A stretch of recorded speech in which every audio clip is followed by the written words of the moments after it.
Hi, this is part 2 of the Praktika's recall management video. If you haven't watched part 1, please do so, because this video is a continuation of the first one. This one will deal with managing recalls due. In part 1 of this video, we did set 2 recalls for 2 patients, for Gunnarsson Matthew and for Felix Brown. So those recalls are now set, and they will appear in the recalls due section when their time is up, basically when the date of the recall arrives. So the recalls are managed in the recalls management section, which is contained in the patients module. So I'm clicking on the patients module, and as you can see, there are 3 tabs here: search patient files, find duplicate patients, and recalls management. This is where I would manage my recalls. So part 2 of this video will cover the recalls due section of the recalls management, and part 3 will cover the recalls group management, where the recalls are actually managed. So recalls due is just a list of all the recalls that are due at the particular date. So today is the 4th of December 2013, and we cover in this list all the recalls which are due or which fall between the 1st of January 2008 and today's date, the 4th of December 2013. I only have 2, and those recalls were actually due in November, one on the 19th of November and one on the 26th of November. What it means that all the other recalls which were due, I guess they are already being managed in the recall groups management.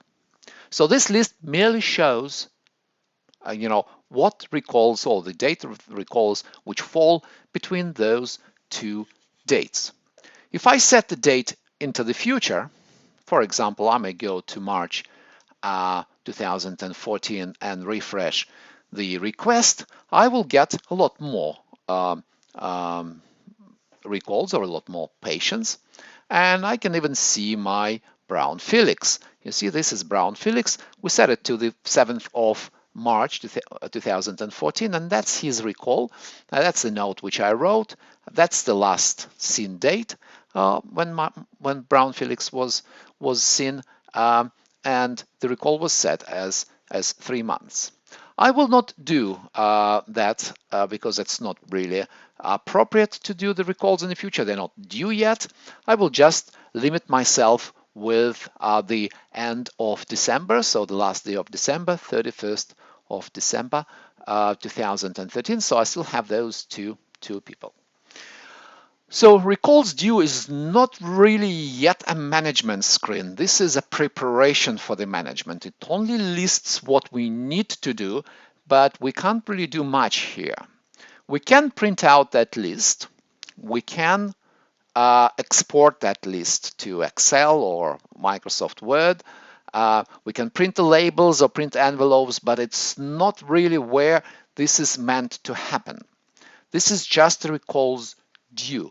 They need to be managed. They need to be organized. They need to be placed in the groups, and then the groups are managed afterwards. So this screen also allows you to see all the patients without the recalls. So patients whose recalls was not set for whatever reason. It may have been missed, or it may have been done on purpose. So I can click here in the checkbox and refresh the screen, and that will show me all the patients whose recall is not set. That's, it's regardless of the date, because, well, there cannot be any date because the recall is not really set. So these are, in my practice, I have 297 patients whose recall is not set for whatever reason.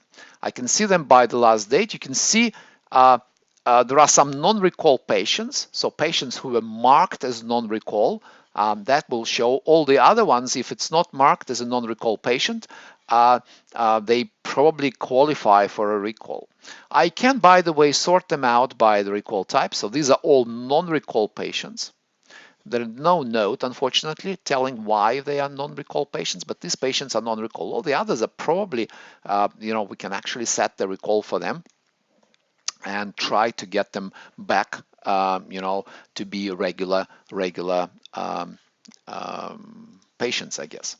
So that is just a facility to actually get you some patients back into your practice. Those ones who, by whatever reason, do not have their recall set. As I said, it might have been just a mistake missing, the recall, or it was done deliberately at some time, but they probably do deserve, unless they are marked as non-recall patients, do deserve to be contacted and possibly brought back as patients to the practice. Okay, I will just refresh back again to my two people, and what you'll see here is there are two sort of large buttons at the bottom.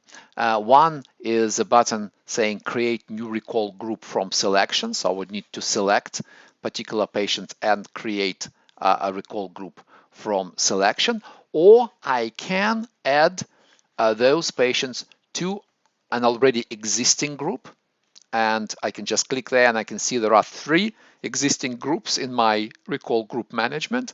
One is called auto created group, one is called recalls for September, and another one is recalls for September 2014.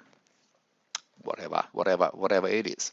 So what I will do, I will create a new recall group from this particular selection. So I will create a group of 2 people, and they will be passed into the recall group management section. So they are both selected, and I will just click create recall group from selection. So the pop-up comes up to give the name for those recalls. I may say end of 2013, description last recalls for 2013. So in brackets, round up, something like that. So that's assign it to a particular user of the practice, or assign it to anybody. So we can just say, okay, we will assign it to this particular person, so as a task, and say, okay, so these guys, now those 2 recalls are gone from the recalls due, because they're not anymore here, they're already being managed, and I can go to my recalls group management and check out my recall groups. As you can see, this is a recall group which I just created. It's called end of 2013. There are 2 recalls in it. There are no appointments as yet, and the last recall for 2013 is the name of it, created as of today and assigned to MC. If I open that recall group, I will see those 2 persons there on 19th and 26th. The recall type is 6 months, and this is the second time that we're actually trying to recall them. So this will end the part 2 of the recall management, and we will then, in part 3, we will cover in more details the recall group management section. So just to repeat, the recalls due are only to organize the recalls into the groups, because all the management is in fact happening in the second tab in the recalls group management. This is just a preparation screen. This is a screen where you can make your selections, where you can organize your groups, sort of find the criteria under which you organize those groups, and then the recalls are being sent to the groups management, and this is where all the management should take place.